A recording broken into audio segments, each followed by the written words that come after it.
चलें, आज पढ़ाई के पुराने तरीकों को खैर बात कहते हैं। अक्सर लोग बहुत मेहनत करते हैं लेकिन नतीजे वैसे नहीं आते, तो ये गुफ्तगू उनके लिए बहुत खास है। हम कुछ ऐसी टेक्निकों पर बात करेंगे जो वाकई सच में काम करती हैं। ये एहसास कितना मायूस कुन होता है ना। घंटों लगाकर एक पूरा चैप्टर पढ़ा, पूरी जान लगा दी और कुछ ही देर में सब कुछ दिमाग से गायब। बहुत परेशान कुन बात है ये। तो सबसे अहम बात ये समझने की है कि मसला कोशिश में नहीं है, मसला है हिकमत अमली का। हो सकता है कि जो तरीके इस्तेमाल हो रहे हैं वो ठीक ना हो, और अच्छी खबर ये है कि इसे ठीक करना बहुत आसान है। ये 5 आजमाए हुए तरीके समझें कि पढ़ाई की एक नई टूल किट है। चलें देखते हैं कि ये पढ़ने के अंदाज को हमेशा के लिए कैसे बदल सकते हैं। अच्छा, इससे पहले कि हम याद करने की तकनीकों की बात करें, एक बहुत बुनियादी चीज़ है और वो है अपनी तवानाई और वक्त को मैनेज करना। ये समझें कि ये वो बुनियाद है जिस पर एक अच्छी फोकस्ड पढ़ाई की इमारत खड़ी होती है। तो हमारी पहली टेक्निक का नाम है पोमोडोरो मेथड। ये टाइम मैनेजमेंट का एक बहुत ही आसान लेकिन हैरान करने वाली तौर पर ताकतवर तरीका है। अच्छा, इस तरीके का सारा जादू सिर्फ एक नंबर में है, और वो नंबर है 25 मिनट। ये है फोकस टाइम, बिना किसी डिस्ट्रैक्शन के। इससे इस्तेमाल करना बेहद आसान है। बस एक टाइमर सेट करें, 25 मिनट तक सिर्फ पढ़ाई करें और फिर 5 मिनट का एक छोटा सा ब्रेक। और जब ऐसे 4 साइकिल पूरे हो जाएं, तो फिर एक लंबा ब्रेक ले लें। और इसका असल कमाल यही है, ये जो छोटे छोटे ब्रेक्स हैं ना, ये दिमाग को थकने नहीं देते। नतीजा, ज्यादा देर तक फोकस कायम रहता है। ठीक है, तो तवानाई को मैनेज करना तो सीख लिया। अब आते हैं उन टेक्निकों की तरफ जो इस बात को यकीनी बनाएंगी कि जो कुछ पढ़ा जा रहा है वो जहन में ठहरे भी। हमारी दूसरी टेक्निक है एक्टिव रिकॉल।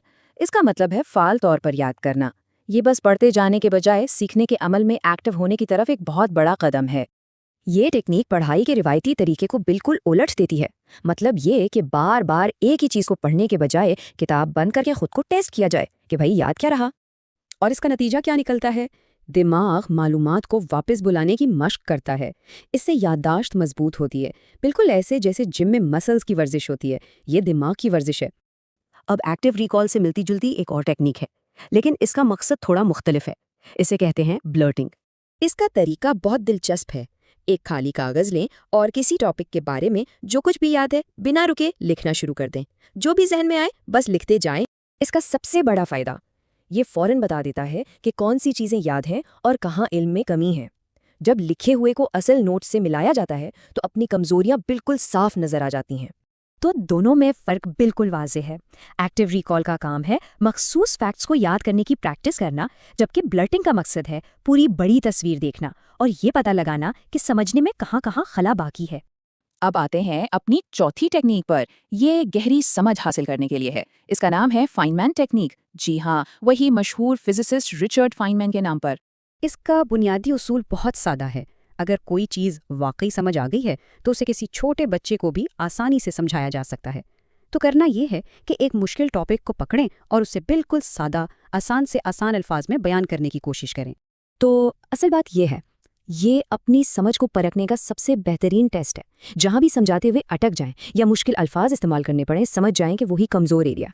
और अब चलते हैं अपने 5वें और आखिरी हैक की तरफ। ये किसी टेक्निक से ज़्यादा माहौल के बारे में है, क्योंकि पढ़ाई कैसे की जा रही है ये तो अहम है ही, लेकिन कहाँ की जा रही है ये भी उतना ही ज़रूरी है। इस टेक्निक का नाम है एनवायरनमेंट रीसेट। यह दरअसल दिमाग को एक सिग्नल देने का तरीका है कि भाई अब फोकस करने का वक्त हो गया है। उसके लिए कुछ बहुत आसान से स्टेप्स हैं। पढ़ाई से पहले अपनी मेज़ साफ करें, सारा कचरा हटा दें। हो सके तो कोई मोमबत्ती जला लें या कोई हल्की सी फोकस म्यूजिक लगा लें। ये छोटी छोटी चीज़ें दिमाग को पढ़ाई के मूड में ले आती हैं। तो ये रही हमारी नई स्टडी टूल किट, 5 बेहतरीन हैक्स।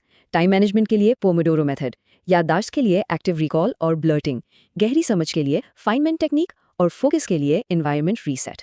तो आखिर में एक सवाल, क्या हो अगर पढ़ाई का मकसद घंटे गिनना हो ही ना, बल्कि इस बात पर तवज्जो हो कि सीखा कितना गहराई से गया है।